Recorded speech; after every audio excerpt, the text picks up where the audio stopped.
여러분은 살면서 저렇게 살고 싶다, 저런 사람이 되었으면 하는 그런 사람들이 혹시 있습니까? 우리가 살면서 그런 사람들을 다 바라볼 때 롤 모델이란 말을 씁니다. 그런 삶을 그대로 담고 싶을 때 롤 모델이라고 합니다. 여러분은 어떤 사람을 통해서 그렇게 살고 싶으십니까? 어떤 사람의 인생이 정말 부러우신가요? 그건 사실은 바꿔 얘기하면 부럽다는 거거든요. 저렇게 살고 싶다는 그런 부러움들이 여러분 안에 있을 때 사실은 그것이 동기가 됐으면 또 열심히 살게 돼요. 바라기는 여러분 생애 속에 그런 사람들이 있길 바라요. 저렇게 살아봤으면 저렇게 좀 살고 싶다. 하지만 더 중요한 게 있는데 여러분에게 주어진 생애는 그 누구도 아니고 여러분 자신다운 인생을 사시는 거예요. 따라 하십시다. 내 인생은 그 누구도 대신할 수 없다. 네, 그렇습니다. 여러분 자신들 바라볼 때 나는 그 누구도 살아줄 수 없는 나만의 인생을 사는 거야 라는 것이 분명히 있으셔야 합니다. 그러셔야 여러분 생애로서 하나님 앞에 감사할 것이 있고 또 기쁜 마음으로 살 수 있습니다. 다만 부족함이 들 때, 또 연약함이 들 때, 또 어리석음이 들 때 바라볼 모델들이 있으면 참 좋겠지요. 그러면 어떤 방향성이 보이기 때문입니다. 이쪽 방향으로 가야겠다는 것이 있기 때문입니다. 오늘 말씀의 제목은 예수님을 본받아 나처럼이라는 제목입니다. 여러분이 저를 본받으시기 바랍니다. 이거 참 위험한 말이고 한편으로는 좀 조심스러운 말이고 한편으로는 굉장히 부담스러운 말씀이지만 다만 여러분 자신들 똑같습니다. 여러분이 누군가에게 향해서 여러분의 생애를 바라볼 때 여러분도 스스로에게 뿐만 아니라 다른 사람에게 이렇게 말씀하셔야 합니다. 예수님을 본받는 나처럼 사십시오 라고 하실 수 있어야 여러분이야말로 여러분 자신답게 좋은 그리스도인으로 살아가는 인생일 줄 믿습니다. 여러분의 삶의 목표가 무엇입니까? 저는 최소한 저 자신에 대해서 이렇게 생각합니다. 제가 목사로 살면서 누군가가 나를 보고 내가 저 나이 되면 저렇게 늙고 싶다 라는 인생을 살고 싶어요. 제가 지금 50대 중반인데 아직도 더 나이를 먹어가겠지만 중요한 건 제 나이 때 제가 살고 싶은 그런 삶을 제가 살고 있다고 저는 믿고요. 저는 하나님 말씀을 대할 때마다 제가 많이 부족하고 어리석고 연약하지만 주어진 하나님의 은혜 속에 누군가에게 부끄럽지 않은 인생을 살고 가고 있다고 저는 믿습니다. 오늘 말씀을 가만히 보면 이렇습니다. 11장 1절 같이 한번 읽어볼까요? 11장 1절입니다. 고린도전서 11장 1절 시작.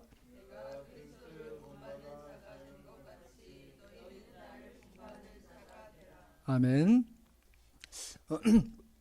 오늘 말씀은 고린도전서에 쓰여져 있는 말씀입니다. 여러분이 언제나 어떤 본문을 읽든 그 책의 배경에 대해서 좀 이해하실 수 있게 되기 바랍니다. 그래야 그 말씀을 바르게 분별하고 이해할 수 있는 것입니다. 고린도는 이 그리스 지역에 있는 큰 항구 도시였습니다. 세 개의 항구가 모여 있는 곳이 바로 고린도였고요. 거기에는 그 아프로디테 신전이 있었어요. 그래서 그 언덕 위에 있었고, 그래서 항구에 들어오는 사람들은 그 신전에 찾아가서 자신들의 무사 귀환을 감사하고 또 이제 출항할 때는 그 기원하는 그런 제의를 드리고 제사를 지냈어요. 근데 거기에는 약 1000여 명의 여사제들이 있었습니다. 여사제들은 그들에게 받는 공물을 통해서 그들이 믿는 아프로디테 여신에게 그런 제의를 드리고 또 그렇게 공물을 들여온 사람들하고 함께 좀 음란한 행위도 했어요. 선원들은 대부분 오랫동안 배 생활을 하는 남자들이었기 때문에 항구 도시 돌아오면 그런 욕구를 풀만한 곳이 그런 신전에서 그런 걸 대행해 주기도 했습니다. 그것이 고린도 교회의 배경입니다. 고린도 교회는 다른 서신과 다르게 많은 부패, 또 부정의함, 또 부조리함, 심지어 음란한 것들이 많이 기록되어 있습니다. 그것이 교회 밖에 세상에서 이런 일이 있는데 조심하라 라는 기록이 아니에요. 교회 안에 그런 일이 있어요. 그런 일에 대해서 많이 경계하고 그런 것에서 또 훈육하고 훈계하는 책이 바로 고린도 전서입니다. 고린도 전서의 내용을 읽어보시면 아시겠지만 여러 문제들을 다뤄 나갑니다. 그러면 사도 바울은 오늘 11장 1절에서 이렇게 고백합니다. 내가 그리스도를 본받는 자 된 것 같이 너희는 나를 본받는 자가 되라. 무슨 말입니까? 내가 그리스도의 완전한 것을 본받아 하는 것처럼 나는 완전하니 나에게 배우고 나에게 본받아라 라는 의미가 아니에요. 여러분이 하나님을 볼 때, 하나님 믿고 예수님 믿을 때 여러분은 어떻게 기억하시고 주목하시는지 모르겠지만 우리가 예수님 바라볼 때 접근 가능한 분이 아니세요. 그거 아시겠어요?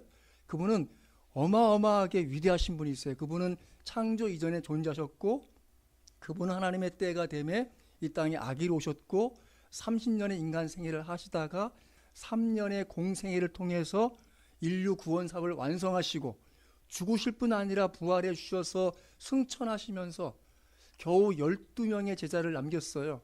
근데 12명의 제자 가운데 한 명은 배신자야. 근데 11명의 제자로도 이 놀라운 복음 사역을 완성해 나가신 정말 위대하신 분이세요. 그분을 본받아라 라고 하는 것은 신앙이 좋은 사람들은 정말 실현 가능하고 정말 접근 가능한 일이겠지만 교회 내 여러 부조리가 있는 고린도 교회에게 그분을 본받아 라고 하면 지레 겁먹고 포기할 만한 일이에요. 우리가 어떻게 그 예수를 본받아? 우리 교회에 이렇게 문제가 많은데 라고 하는 고린도 교회에게 뭐라고 하는가 하면 내가 그리스도를 본받는 같이 너희는 나를 본받으라. 뭐예요? 실증적인 예, 너희들이 눈에 보고 내가 너희들과 함께 교회를 개척한 나 아니냐. 나 잘 알지?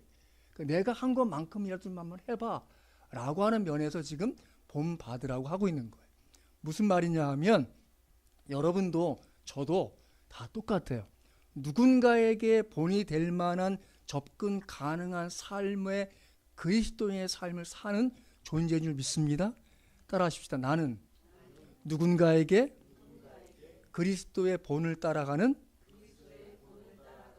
그리스도인으로서 본을 보일 수 있습니다. 믿습니까? 여러분이 완벽해서 제가 완벽해서 예수님을 본받는 저처럼 여러분도 예수님을 본받는 나처럼 나 좀 본받으세요 라고 하는 게 아니에요.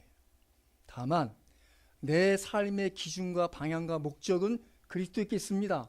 나는 그분을 바라보고 그분을 향하여 내 인생을 들여도 아깝지 않은 삶을 살고 있습니다. 그렇다면 여러분 저를 좀 본받아 주세요 라고 하는 것이에요. 보이지 않는 그분을 향하여 살아가는 보이는 그 사람의 삶을 본받으라고 하는 것입니다. 믿습니까? 여러분과 제 삶의 가치와 기준은 무엇입니까? 예, 우리의 궁극적인 방향과 목적은 그리스도 예수를 바라보고 그분을 믿고 그분을 따라가는 것인 줄 믿습니다. 그러시다면 그러한 삶을 통해서 누군가는 저와 여러분을 통해서 예수님 믿으면 저렇게 되는구나. 예수님 믿으면 저렇게 되니 나도 그렇게 살고 싶다 하는 욕구를 불러일으키셔야 돼요. 지금 그 얘기하고 있는 거예요. 여러분과 제가 그냥 나 완벽해, 봤지? 나처럼 살아. 나 예수님 본받고 있으니까 라는 면이 아닌 것을 기억하셔야 돼요. 오늘 말씀의 바로 이 앞부분 사실은 11장의 시작은 내가 그리스도를 본받는 자 된 것 같이 너희는 나를 본받으라 라고 하고 이후에 그 실질적인 예를 드는 것처럼 보이지만 그렇지 않아요. 11장의 내용은 지금 어떤 얘기하고 있는가 하면 여자들이 머리 위에 수건을 쓰고 예배하고 기도하는 것에 대해서 그것이 옳다라고 인정해 주는 면을 가르치고 있는 장이에요. 그래서 여러분이 아시겠지만 천주교에서는 여자들이 하얀 모시 수건 같은 거 쓰고 기도하죠. 그죠? 그건 이 고린도서 11장에 의거해서 그렇게 하고 있는 거예요. 또 우리 새로운 이단인 안상홍 증인의 안상홍이 하나님이라고 믿고 있는 하나님의 교회 사람들은 그것이 또 자기들은 성경대로 지키고 있다고 자랑하는 것 중에 또 하나예요. 여러분이 혹시 하나님의 교회에 써 있으면 그 앞에 가려져 있는 글씨 읽으셔야 돼. 거기는 안상홍 하나님의 교회야. 거기는 안상홍으로 이름으로 기도한대요. 안상홍이 하나님으로 가르치고요. 안상홍이 결혼해서 또 재혼을 했는데 그 부인이 지금은 하나님 어머니 노릇하고 있어요. 그것 대해서 얘기할 때 그 사람들이 창세기 2장을 얘기하면서 우리는 하나님이 우리 사람 만드실 때 우리의 모양을 따라 우리의 형상대로 사람을 만들 때 남자와 여자를 창조했다는 것은 거슬러 올라가면 하나님은 여자 하나님이 있고 남자 하나님이 있는 거 아니냐. 그래서 우리는 하나님 어머니를 믿는다라고 그 얘기를 그렇게 풀어요. 그거 아니에요. 예수께서 말씀하셨어요. 천국에는 남자도 없고 여자도 없어요. 거긴 천사도 남녀가 없다고 말씀하셨어요. 결혼한 곳이 없다고. 그래서 진리가 아니에요. 또 갈라디아 4장에서 얘기해요. 위에 계신 예루살렘은 곧 우리 어머니라. 여기 어머니라 나와 있지 않냐. 그건 좀 더 올라가면 갈라디아 4장 12절에 이것은 비운이라고 가르쳐요. 비유예요. 비유. 하갈과 사라에 대한 비유예요. 하갈은 율법의 상징적 존재예요. 약속이 없어요. 하지만 사라는 은혜의 언약을 받은 존재예요. 약속을 받은, 그래서 이삭을 통해서 하나님이 그 후손들을 통해서 하나님의 나라의 역사를 이루는 육적인 이스라엘을 세워나가는 과정에 쓰임받은 여인의 의미이고, 또 더불어서 위에 있는 예루살렘은 이후에 이루어질 천국에 이루어질 교회의 미래상이에요. 요한계시록 20장에 나오는 새 예루살렘의 의미가 거기 있는 것이죠. 그 성경의 전체적인 의미를 모르고 그 구절 부분을 얘기하면서 자기들의 이 원하는 교리로 꿰맞춰 있어요. 잘못된 거예요. 오늘 보면 이것이 있습니다. 같이 보겠습니다. 자, 고린도전서 11장. 자, 11장 10절.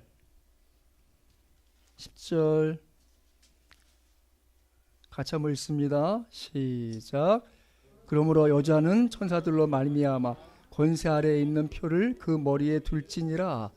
그래서 그 의미는 정확히 말하면 그 시대 이 고린도 지역에서는 결혼하지 않은 여자, 정결하지 않은 여자, 순결을 지키지 않는 여인들은 머리에 쓰지 않았어요. 머리에 썼다는 건 난 결혼한 여인이고 순결한 여인의 의미야. 그런 사람들이 있던 문화 속에서 교회 안에 예배할 때 머리를 벗고 한다는 건 나는 몸 파는 여인입니다 라는 의미인데, 그렇게 하지 말라고 지금 가르치고 있는 거예요. 그러니까 그 시대와 그 지역에 제하는 것이 마치 전 인류 전 시대에 이루어진 것처럼 가르친 것은 잘못된 것이죠. 궁극적인 가르침은 무엇입니까? 여기서 가르침은 하나님의 창조 순위상 여자의 머리는 남자고, 남자를 통해서 하나님의 뜻을 이루는 과정에 여자가 있음에 대해서 항쟁하는 포로서 긴 머리를 갖고 있거나 혹은 머리에 쓰거나 하는 것으로서 가르치고 있는 것이지, 그것을 꼭 써야 예배가 되고 그걸 써야 기도가 되는 것처럼 하는 것은 아닙니다. 그래서 자, 16절 보세요. 16절, 11장 16절 같이 한번 읽습니다. 시작. 논쟁하려는 생각을 가진 자가 있을지라도 우리에게나 하나님의 모든 교회에는 이런 관례가 없느니라. 예, 모든 교회에 다 통용되는 관례는 아닌 것이에요. 중요한 건 오늘 11장 1절에 내가 그리스도를 본받는 자 된 것 같이 너희는 나를 본받는 자가 되라 라고 할 때 그 요점은 무엇인가 하면 바로 앞에 있습니다. 자, 10장 31절 먼저 한번 읽겠습니다. 10장 31절입니다. 시작. 그런즉 너희가 먹든지 마시든지 무엇을 하든지 다 하나님의 영광을 위하여 하라. 예, 먹든지 마시든지라는 그 의미는 우리 삶의 지속적인 그 힘은 어디서 나오죠? 먹는 것에서 나오는 것이고 마시는 것에서 나오는 거예요. 우리 삶이 계속되는 한은 우리 삶의 방향과 목적은 무엇입니까? 하나님께 영광이 드러나게 하는 거예요. 하나님께 어떻게 영광이 됩니까? 그것은 다른 말로 하면 하나님의 영예를 드러내라.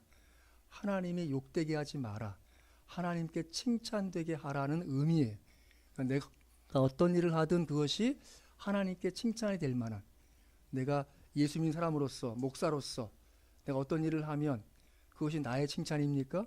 그렇지 않죠. 내가 어떤 선한 일을 할 때마다 그것이 오히려 하나님께 영광이 되는 것으로 드러나는 것이지요. 내가 겸손하고 내가 온유하고 그리스도의 뜻을 이루는데 내 태도와 자세를 취할 때 무엇이 드러납니까? 내 영예가 아니라 바로 그리스도의 영예가 드러나고 하나님의 영예가 드러나게 되는 것입니다. 그런데 왜 하필이면 너희가 먹든지 마시든지 라고 표현했을까요? 그것은 10장에서 우상 숭배하는 일을 통해서 음식 먹는 것에 관하여 다루고 있기 때문에 그렇습니다. 자, 10장 20절 보세요. 10장 20절 같이 한번 읽겠습니다. 10장 20절입니다. 시작. 무릇 이방인이 제사하는 것은 귀신에게 하는 것이요 하나님께 제사하는 것이 아니니 나는 너희가 귀신과 교제하는 자가 되기를 원하지 아니하노라 라고 해서 그 당시에 흔히 시장에 나가서 파는 음식들은 대부분 다 음식들은 귀신에게 먼저 한번 드리고 나오는 음식이에요. 그래서 예를 들면 자 10장 25절 보세요. 10장 25절 같이 한번 읽습니다. 시작. 무릇 시장에서 파는 것은 양심을 위하여 묻지 말고 먹으라. 예, 제가 어떤 분이 이사 왔어요. 그런데 그 집이 제사하는 집이야. 그러면 요즘은 그런 일이 드물지만 예전에는 이사 오면 대부분 다 고사 지냈어. 이 집에서 우리 부자 되게 해주세요. 귀신이 혹시 계시면 우리 집 좀 해하지 않게 해주세요. 그 제사 지내고 떡을 돌려요.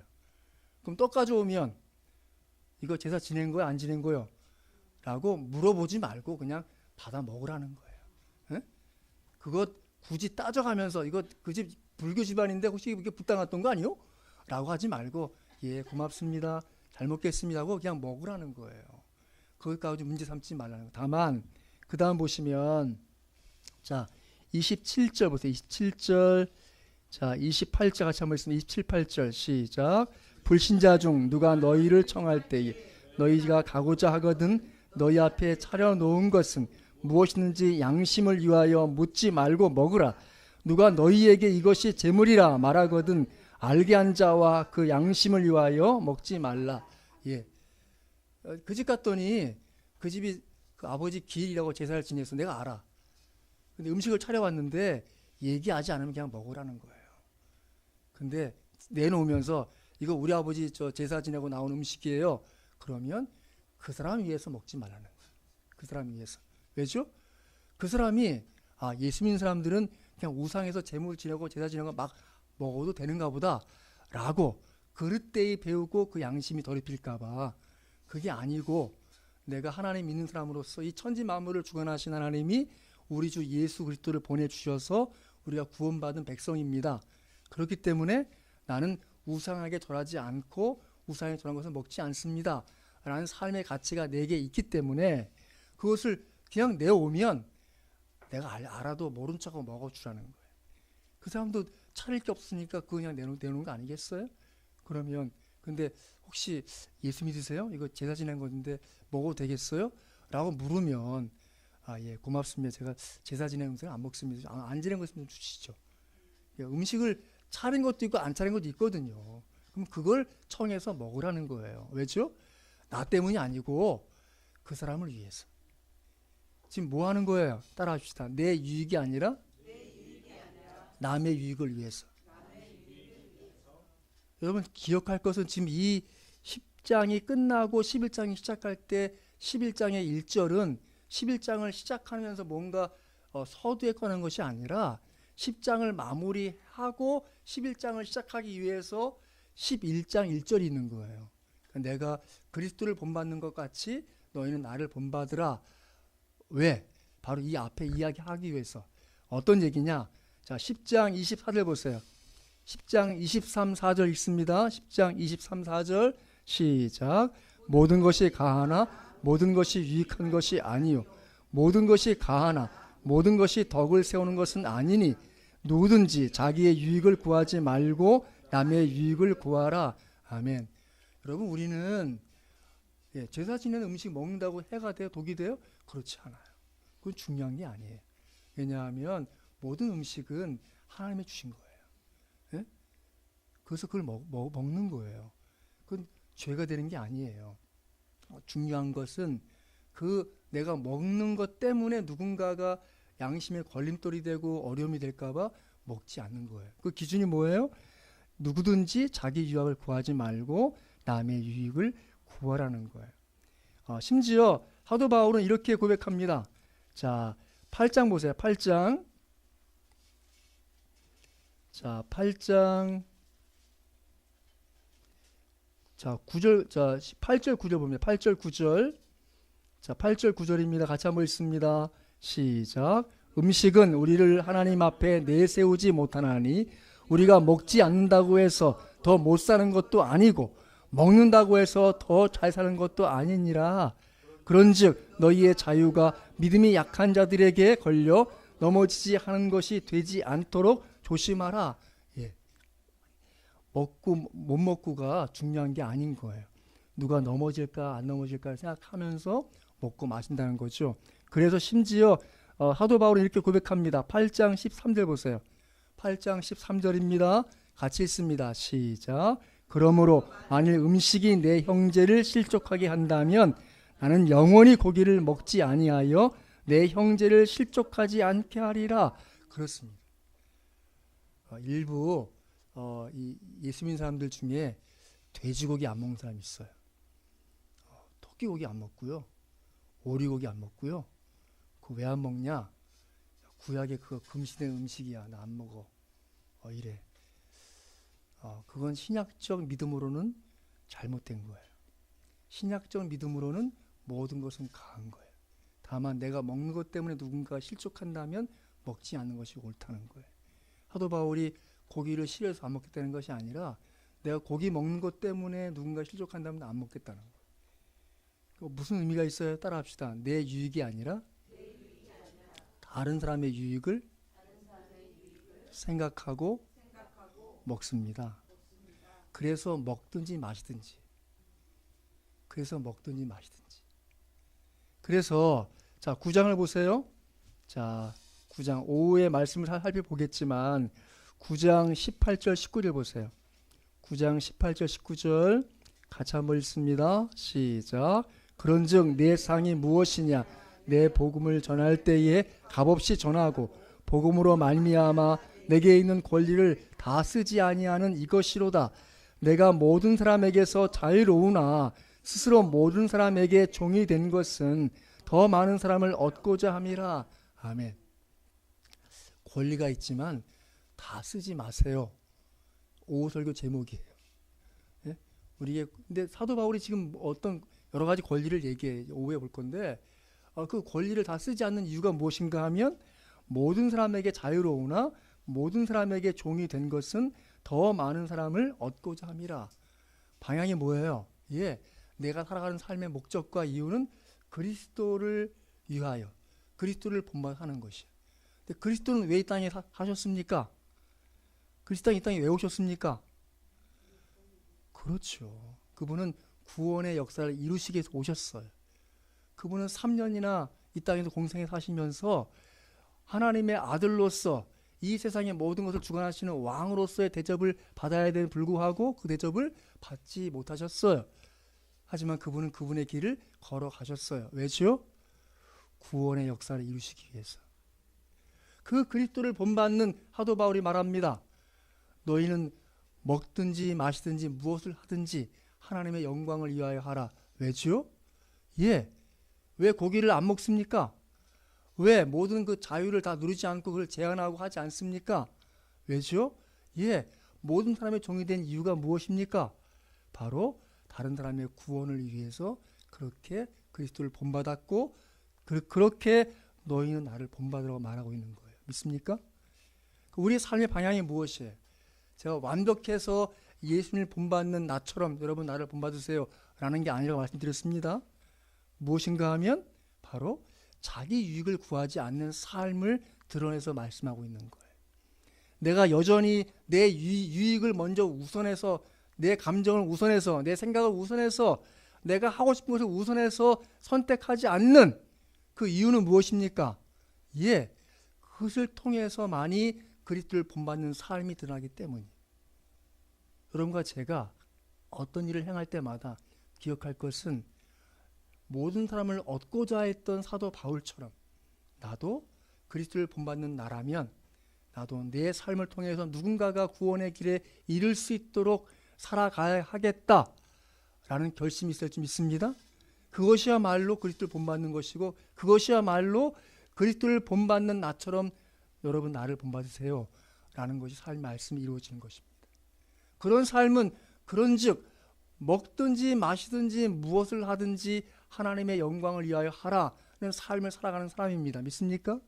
그래서 사도 바울이 이렇게 얘기합니다. 20절 말씀 보면 9장 20절 하반절에 제가 읽겠습니다. 내가 율법 아래에 있는 자가 같이 된 것은 율법 아래에 있는 자들을 얻고자 함이라. 또 21절에 율법 없는 자와 같이 된 것은 율법 없는 자들을 얻고자 함이라. 또 22절에 내가 약한 자와 같이 된 것은 아무쪼록 몇 사람이라도 구원하고자 함이라. 내가 복음을 위하여 모든 것을 행함은 복음에 참여하고자 함이라.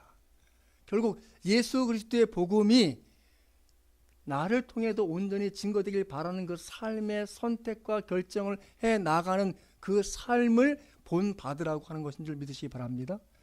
단순히 그의 삶이 완벽해서 배울 곳이 많아서 물론이죠. 사도 바울만큼 훌륭한 인물이 없어요. 기독교 역사에 그럴 만한 인물이 없어요. 그럼에도 불구하고 사도 바울의 지금 요점은 무엇인가 하면 너희가 그리스도를 본받기가 힘드냐? 그러면 나를 본받아. 내 삶을 봐봐. 나는 내 유익을 구하지 않았어. 나는 어떻게 하든지 그리스도를 통해서 몇 사람을 더 얻고자 하는 그의 삶의 선택을 해왔다는 그 말씀을 하고 있는 줄 믿습니다. 여러분과 제가 누군가에게 롤모델이 되는 삶을 살고자 하십니까? 그렇다면 여러분 자신이 그리스도를 본받으십시오. 뿐만 아니라 그리스도를 본받는 삶의 과정 속에서 여러분 자신의 유익을 내려놓으십시오. 여러분보다 누군가의 유익을 구하십시오. 믿지 않는 남편의 유익을 구하시고요. 또 믿지 않는 믿음이 연약한 아내의 유익을 구하시고 또 믿음이 연약한 자녀의 유익을 구하세요. 그것이 지혜로운 거예요. 여러분 무엇이 이깁니까? 무엇이 승리합니까? 사랑이 이기는 거예요. 그리스도는 나를 어떻게 이기셨습니까? 그분의 사랑이 나를 이기셨어요. 예수님은 나를 어떻게 굴복시켰습니까? 그분의 사랑이 나를 굴복시켰어요. 그분은 어떻게 나를 따라오게 하십니까? 나를 계속 사랑하심으로써 그분께서 이루신 뜻을 내가 이루고자 나 자신을 드리기 시작하는 것입니다. 심지어 어떻게 됩니까? 오늘 말씀을 보면 9장 보세요.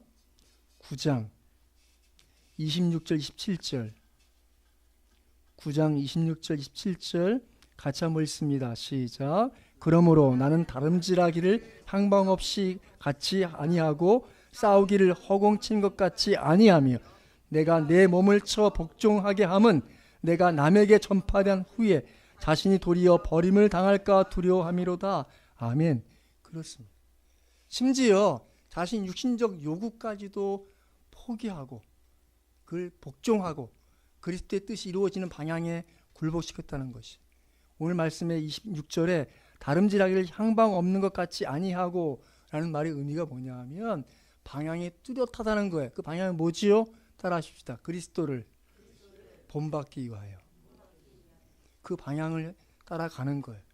구체적인 실천 목록이 무엇입니까? 오늘 말씀 보면 허공을 치는 것 같이 아니하며 그냥 대충 이렇게 해봤다 저렇게 해봤다 하는 것이 아니라 구체적으로 한다는 거예요. 어떻게 해요? 자기 유익을 구하지 않는다는 거예요. 그 10장에 나와 있는 모든 것이. 그래서 10장 24절에 누구든지 자기 유익을 구하지 말고 남의 유익을 구하라 라고 하는 것이죠. 여러분의 삶의 선택과 결정의 가장 큰 기준은 무엇입니까? 여러분이 갖고 있는 권리를 주장하는 것입니까? 내가 남편인데, 내가 아빠인데, 내가 엄마인데, 내가 누군데, 그거 다 내려놓으셔야 돼요. 오히려 어떻게 하면 내가 나 자신을 쳐서 복종시킬까? 그리스도의 뜻이 드러날까? 어떻게 하면 예수님의 복음을 통해 이 사람을 구원시킬까? 는 삶의 방향에서 자세하고 태도를 취할 때 그 사람이야말로 그리스도를 본받고 있는 것이고 누군가에게 예수님처럼 나를 좀 본받으세요. 예수님 본받는 나처럼 좀 본받으세요. 라고 하는 삶을 산다고 믿습니다. 여러분 우리가 다 수준이 다 다르죠. 여러분과 제 믿음의 수준이 다르고요. 여러분 개별적인 영적인 수준이 다 다릅니다. 하지만 기억하십시오. 우리 서로에게 본받고 배울 바가 있다고 믿습니다. 그런 삶을 충실히 사셔야죠. 이제 막 믿은 사람일지라도 배울 것이 있어요. 그렇죠. 믿음이 오래돼서 나이가 드신 분들은 그만한 겸손함들이 있어야지요. 배울 것이 있으셔야죠.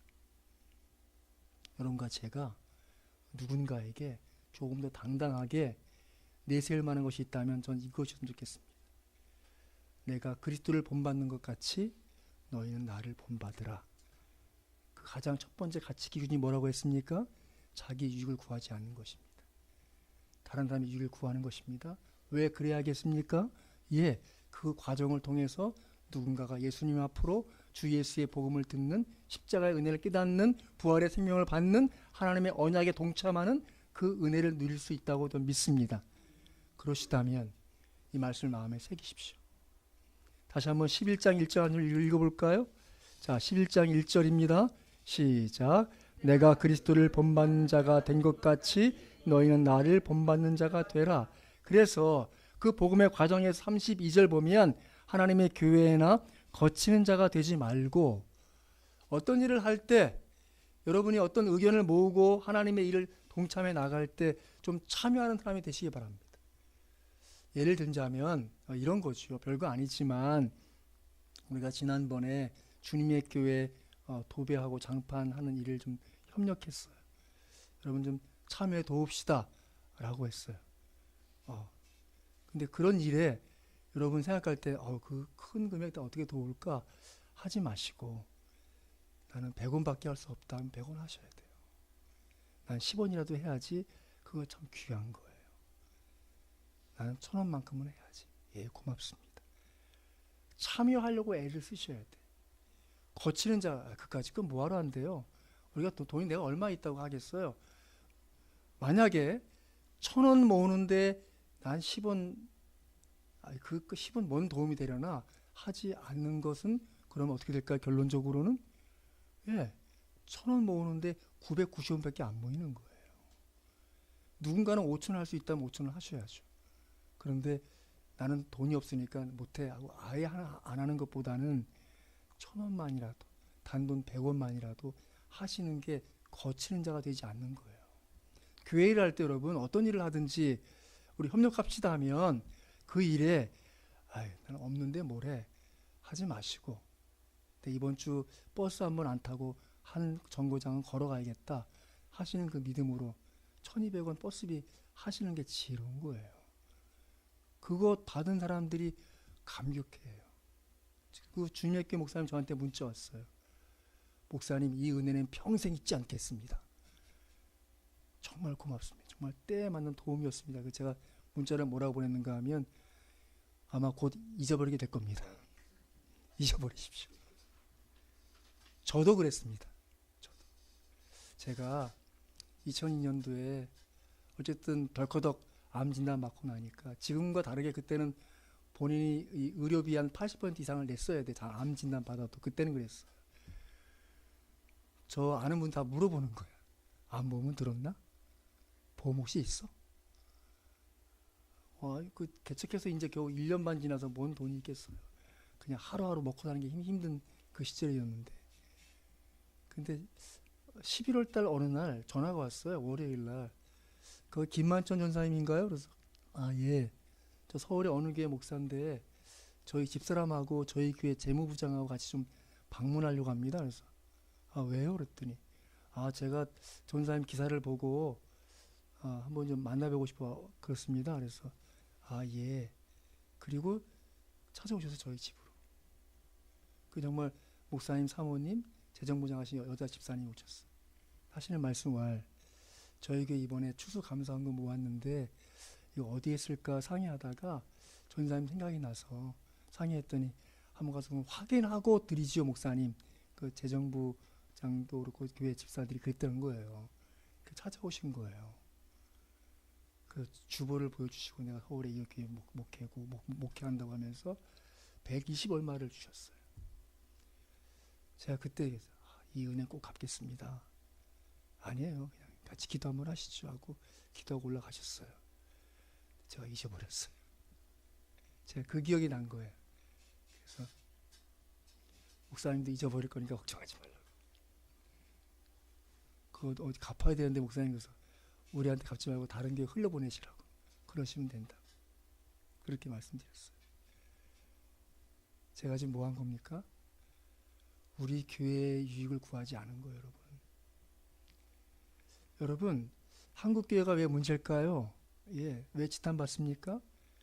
교회가 다 자기들 이익을 구하는 것처럼 보이기 때문에 그런 거예요. 여러분 인생을 좀 값지게 살고 싶으세요? 그러시면 여러분 중요한 선택 결정 순간에 여러분 자신의 유익을 내려놓으세요. 그러면 그것이 그리스도를 본받는 삶인 것을 보게 되는 거예요. 왜죠? 예수님은 자신을 위해 살지 않으셨어요. 예수 믿는 바울은 자기를 위해 살지 않았어요. 진정한 그리스도인들은 자기를 위해 살지 않고 그리스도를 위해 삽니다. 믿습니까? 여러분과 제가 주어진 삶의 사명이 무엇입니까? 예, 저는 좋은 목사 되기 바라지만 좋은 목사이기 이전에 좋은 그리스도인 되길 바라요. 전 좋은 그리스도인 된다면 좋은 목사가 될 거라고 믿습니다. 여러분 자신도 마찬가지세요. 여러분 좋은 직분자 되기 원하세요? 먼저 좋은 사람 되시고 좋은 그리스도인 되세요. 여러분들이 집에서 좋은 아내, 좋은 엄마, 좋은 아빠, 좋은 남편 되시기 바라요? 그게 기본이에요. 대접받는 건 내려놓으셔야 돼요. 대접하려고 애쓰셔야 돼요. 섬기려고 하셔야 돼요. 그래야 그리스도를 본받는 것이고 그래야 자기 유익을 구하지 않는 사도 바울처럼 너희는 나를 본받는 자라 다가 되라고 하는 말씀을 이룬 줄 믿습니다. 여러분과 제가 그리스도를 본받고자 한다면 가장 중요한 한 가지를 내려놓으세요. 여러분의 유익을 내려놓으세요. 남의 유익을 구하세요. 여러분의 권리를 포기하세요. 그리스도의 권리가 드러나도록 여러분의 그리스도의 종된 권리만 행사하세요. 순종하시고 복종하시면 그리스도가 드러날 줄 믿습니다. 왜 그렇습니까? 예, 왜 그러냐 하면 여러분 안에 그리스도가 계시기 때문에 여러분이 자기 유익을 내려놓을 때마다 그분이 드러나셔서 결국 그리스도가 드러나는 존재로 쓰임받을 수 있다고 믿습니다. 왜 그렇습니까? 예, 여러분이 사도 바울이 쓴 서신을 쭉 읽어보세요. 그는 끊임없이 자기 유익을 내려놓는 삶으로서의 삶을 기록하고 있는 거예요. 그 결과로 무엇이 드러났습니까? 예, 그리스도가 드러났습니다. 저와 여러분의 삶의 참된 가치는 무엇입니까? 따라하십시다. 예수님을 본받는 나처럼 누군가는 그렇게 여러분을 롤모델 삼아 살기 시작할 것입니다. 여러분들이 여러분 자신들에 대해서 좀 더 당당하길 바라요. 여러분이 생긴 것, 여러분 믿음이 부족한 것, 어리석은 것, 예, 있는 그대로 드러내세요. 조금 어리석은 그것이 오히려 그리스도의 지혜로움을 드러내는 거예요. 여러분이 연약한 것을 있는 그대로 드러내면 그리스도의 강하심이 드러나는 거예요.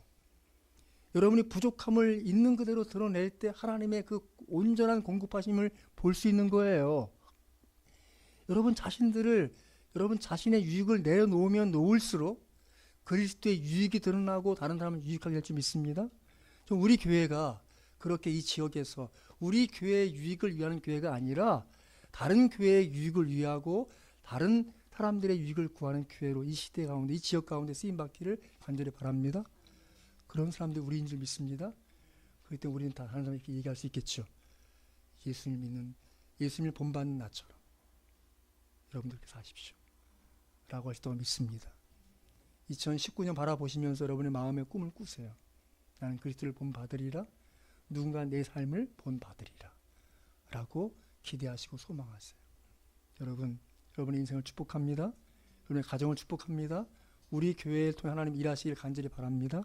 그렇게 하나님 이루어 가시는 복된 우리 세우리 교회 여러분 가정이요 여러분 개개인 되시기를 주 예수의 이름으로 축원합니다.